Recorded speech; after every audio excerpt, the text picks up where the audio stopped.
Why did the Germans hate the Jews? No reason. They needed a scapegoat. The economy was falling. They needed a scapegoat. There were no real underlying reasons. But if you read in Mein Kampf, and it's true there are things that are contradictory and things that are that, but there were a real sense, for real or not, of threat to European society, to European culture, to Western culture, coming from Jewish civilization. What they identified as Jewish civilization. In other words, what was the war?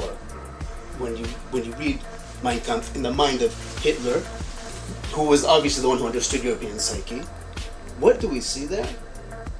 The war was a war against the Jews. That's what they tell you also, like even at the end of the war when the Russians were advancing and Hitler continued to have trains bring Jews from Greece at the expense of them going to the Eastern Front. War against the Jews. That's the way that this was built. A war against the Jews. Why was there a war against the Jews? It wasn't only as a scapegoat. I think it's a very shallow, superficial way to look at it. The war was a clash of civilizations. In other words, there was something in European civilization that said the Jews are a threat, not a fake threat, not a pretend threat, a real threat.